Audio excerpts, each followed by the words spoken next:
La Coupe d'Afrique des Nations continue de nous offrir ce que le football africain a de plus intense, de plus imprévisible, de plus passionnant. Et sur notre chaîne, on est au cœur de l'événement.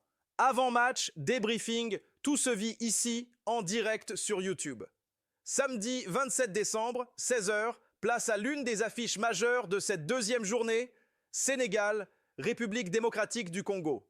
Un match qui, sur le papier, sent déjà la poudre. Un match qui oppose deux équipes victorieuses lors de la première journée, deux dynamiques positives, deux ambitions assumées. Le Sénégal arrive avec autorité, une victoire nette, sans bavure, 3-0 face au Botswana, marqué par un doublé de Nicolas Jackson et un but de Nicolas Ndji. Un match maîtrisé de bout en bout, sans concéder la moindre occasion franche. Les chiffres parlent d'eux-mêmes. 20 buts marqués lors des 9 derniers matchs de CAN, 16 clean sheets sur les 23 dernières rencontres continentales. Le Sénégal n'impressionne pas seulement par son talent, mais par sa constance, sa rigueur, sa maturité collective. En face, la RDC avance peut-être avec moins de certitude dans le jeu, mais avec autant de résultats. Victoire 1-0 face au Bénin, but décisif de Théo Bongonda dans un match difficile, âpre, disputé, où les Léopards ont dû faire preuve de patience et de résilience. Au classement, Sénégal 3 PT, RDC 3 PT. Autrement dit, un duel pour la première place du groupe. Le Sénégal est une équipe qui assume le ballon, assume le rythme, assume son statut. Les Lions de la Teranga cherchent avant tout à confisquer le jeu, à installer leurs adversaires dans leur propre camp, à étirer le terrain jusqu'à l'asphyxie.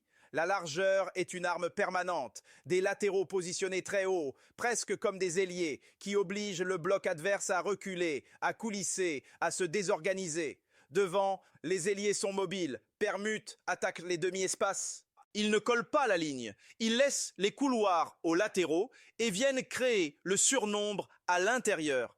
C'est un jeu pensé pour multiplier les situations dangereuses, pas forcément pour frapper à chaque possession, mais pour user l'adversaire. Et puis, il y a l'avant-centre. Un attaquant capable de faire basculer un match par son appel, sa vitesse, sa finition, mais aussi capable de laisser passer l'occasion qui devait tuer la rencontre. Le Sénégal produit beaucoup, crée énormément, parfois trop. Et c'est là, paradoxalement, que réside sa seule fragilité. Ne pas toujours transformer sa domination en coup de grâce immédiat. Face à cela, la RDC propose presque l'exact inverse. Les Léopards ne cherchent pas à séduire. Ils cherchent à résister, à contrôler l'espace plus que le ballon, à imposer une discipline collective stricte. Le bloc est compact, les lignes sont rapprochées, les distances maîtrisées. Chaque joueur connaît son rôle, sa zone, son timing.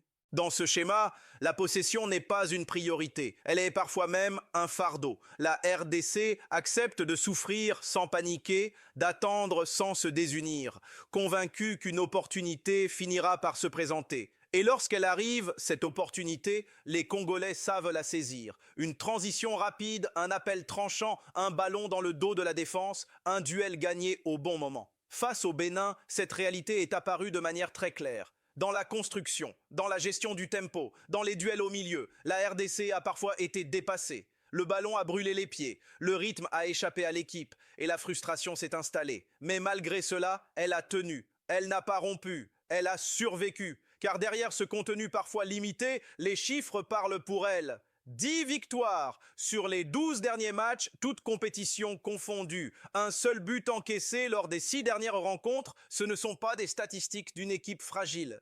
Ce sont les chiffres d'une sélection qui sait fermer les matchs, qui sait protéger un avantage, qui sait gérer les moments faibles. Ce n'est peut-être pas une équipe spectaculaire, ce n'est pas une équipe qui domine visuellement, mais c'est une équipe qui punit, qui frappe quand l'adversaire baisse sa vigilance, quand il se croit en sécurité. C'est précisément ce qui rend cette confrontation si dangereuse pour les Lions. Parce que face à une équipe comme la RDC, la domination n'est jamais une garantie. Parce que chaque occasion manquée nourrit l'espoir adverse. Parce que chaque perte de balle dans une zone haute peut devenir une menace immédiate. Le Sénégal aura le ballon. La RDC aura le temps. Et dans ce genre de configuration, un match peut basculer sur une transition mal défendue, un duel perdu, une seconde d'inattention. Ce match ne se jouera pas seulement sur le talent. Il se jouera sur la patience, la lucidité et la capacité à rester fidèle à son plan sans s'entêter. Le Sénégal voudra imposer sa loi. La RDC attendra le moment de frapper. Ce ne sera peut-être pas le match le plus fluide, mais ce sera sans aucun doute l'un des plus dangereux à jouer. Et après cette opposition de style si marquée, après ce bras de fer annoncé entre domination sénégalaise et résistance congolaise, une autre bataille, plus silencieuse mais tout aussi décisive, va se jouer. Celle des bancs de touche.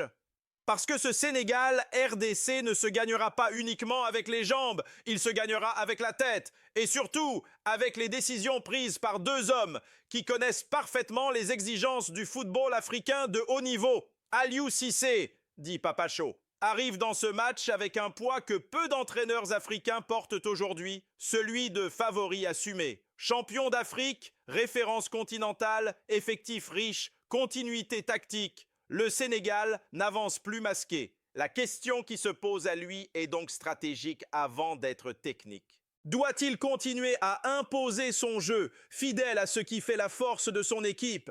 Un pressing haut, des lignes étirées, des latéraux projetés très haut, une occupation maximale du camp adverse. C'est dans ce registre que le Sénégal écrase ses adversaires, les prive d'oxygène, les pousse à la faute. Mais face à une RDC qui vit précisément de ces espaces laissés derrière, cette approche comporte un risque réel. Chaque montée de latéral, chaque perte de balle dans le camp congolais peut devenir une transition létale. Papacho le sait, il l'a déjà vécu. L'autre option serait alors de tempérer, de gérer davantage, de ralentir le tempo, de fermer certaines zones, quitte à perdre en flamboyance ce qu'il gagne en sécurité. Un choix moins spectaculaire, mais parfois nécessaire dans un tournoi aussi court et impitoyable qu'une CAN. De l'autre côté, Sébastien Desabre aborde ce match avec une réalité différente. Il n'a pas le statut, mais il a la dynamique.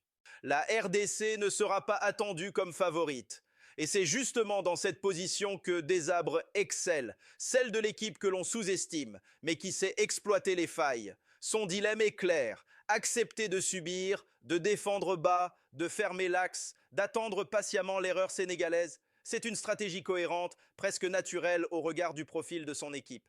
Mais elle implique une concentration extrême, une discipline de chaque instant et la capacité à tenir physiquement sous pression, ou bien oser davantage, monter un cran plus haut, mettre un peu plus de densité au milieu, essayer de priver le Sénégal de sa première relance. Un pari audacieux mais risqué, mal exécuté, il peut ouvrir des brèches impossibles à refermer. C'est ici que les choix d'hommes prendront tout leur sens. Le milieu de terrain sera le véritable champ de bataille. C'est là que se décidera le rythme, la maîtrise, l'orientation du match. Pour le Sénégal, il s'agira de trouver l'équilibre parfait entre projection et couverture. Avoir des joueurs capables de casser des lignes, sans oublier de protéger la défense. Pour la RDC, l'enjeu sera double, résister à la pression et surtout être capable de sortir proprement le ballon pour lancer les transitions. Un mauvais choix à ce niveau-là peut condamner une équipe pendant 90 minutes. Un bon ajustement, en revanche, peut totalement renverser le scénario. Ce match sera donc bien plus qu'un duel de joueurs. Ce sera une partie d'échecs où chaque mouvement, chaque remplacement, chaque ajustement tactique comptera. Aliou Cissé devra prouver qu'il sait gagner autrement qu'en dominant. Sébastien Desabre devra démontrer que sa solidité peut aussi devenir une arme offensive. Et au milieu de ce bras de fer stratégique, une certitude s'impose. Le moindre déséquilibre se paiera cash. Car à ce niveau, à ce stade de la compétition, ce ne sont pas toujours les plus beaux qui gagnent. Ce sont ceux qui lisent le match le plus vite. Et dans cette partie d'échecs annoncée entre Aliou Cissé et Sébastien Desabre, lorsque les schémas auront été posés, lorsque les blocs se seront ajustés et que le rythme du match se sera installé, ce sont les individualités capables de faire basculer un instant qui prendront le relais. Parce qu'à ce niveau de compétition, quand les plans se neutralisent, le match se décide souvent sur des détails, sur une course, un contrôle, une prise de décision juste au bon moment. Les facteurs décisifs côté RDC, intelligence, vitesse et sang-froid. Concernant les individualités, nous avons Noah Sadiki, le déséquilibreur silencieux.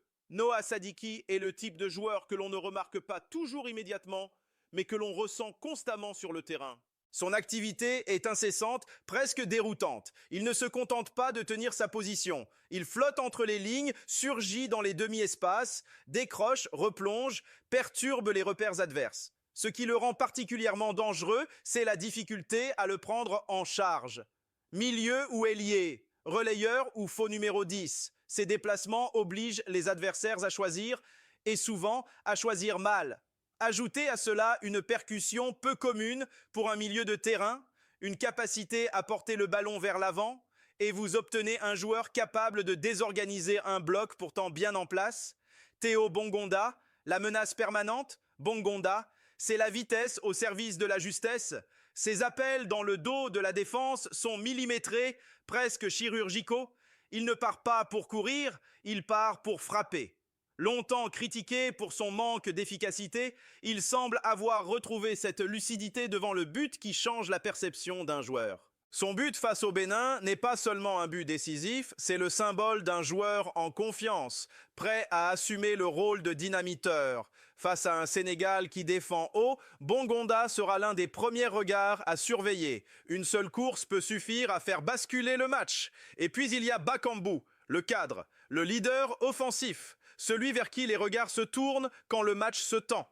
Bakambu n'a plus rien à prouver sur son talent. Ce qui le distingue aujourd'hui, c'est sa capacité à marquer dans les moments qui comptent, à apparaître quand l'équipe souffre, quand le ballon arrive peu, quand l'espace se fait rare. Il ne touchera peut-être pas énormément de ballons, mais chaque ballon touché peut être décisif. Et c'est là toute la philosophie congolaise dans ce match. La RDC ne cherchera pas à gagner par la possession. Elle cherchera à gagner par la justesse, la précision, l'efficacité maximale. Face à ces menaces ciblées, le Sénégal devra répondre par ce qui fait sa force collective, mais aussi par des individualités capables de conclure.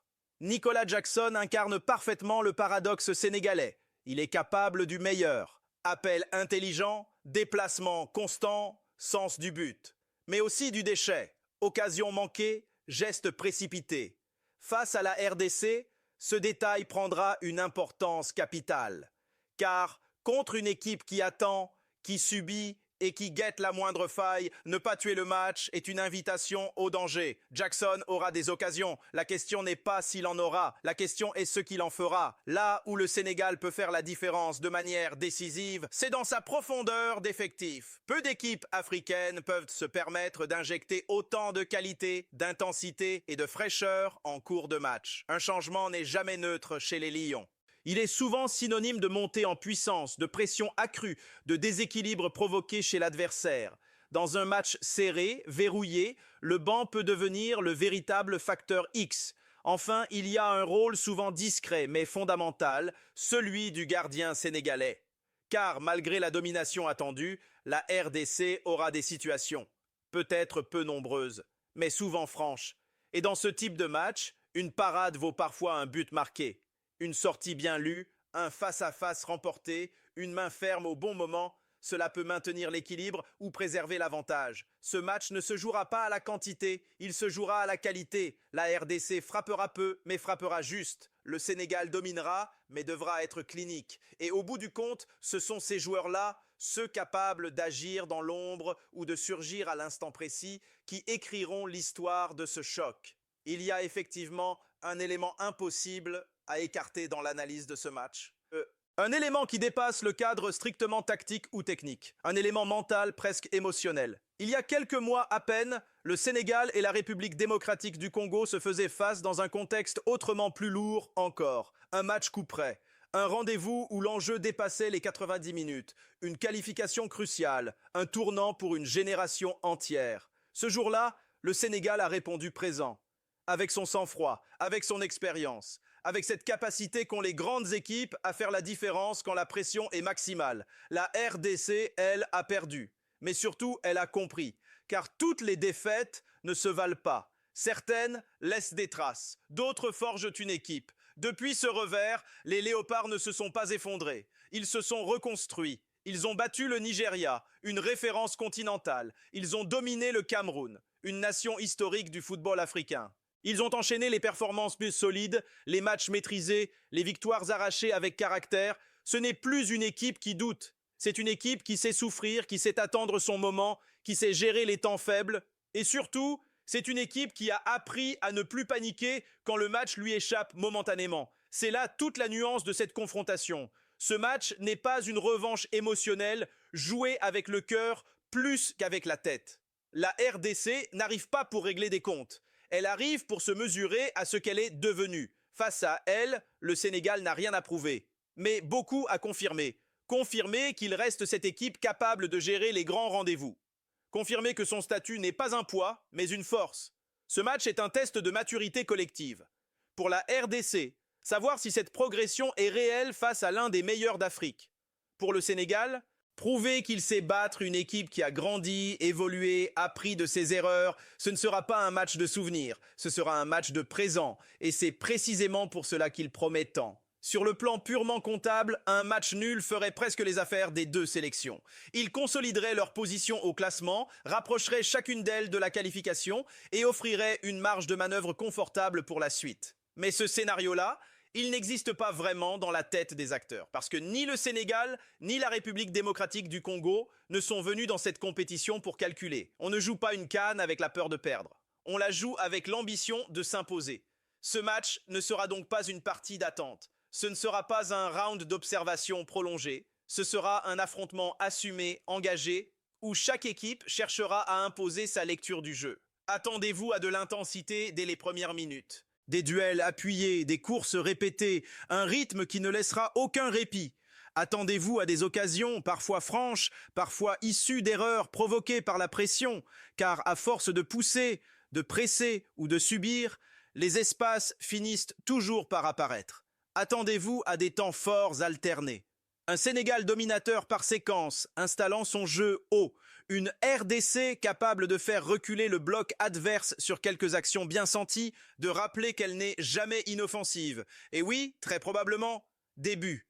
Parce que lorsque deux équipes jouent pour gagner, quand aucune ne se contente de gérer, le match finit presque toujours par s'ouvrir. C'est pour toutes ces raisons que cette rencontre dépasse largement le cadre d'un simple match de phase de groupe.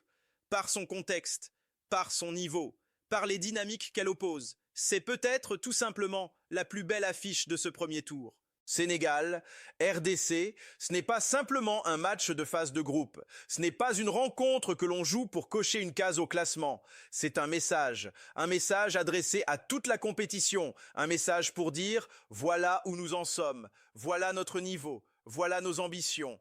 Parce que ce genre de match ne révèle pas seulement une équipe, il révèle une intention. Qui est réellement prêt à aller loin dans ce tournoi? Qui est capable d'assumer son statut quand la pression monte? Qui saura transformer une promesse en certitude? Sur ce terrain, il n'y aura pas seulement 22 joueurs, il y aura deux trajectoires qui se croisent, deux projets qui se testent, deux nations qui veulent s'imposer comme des références. Samedi 27 décembre, 16 h.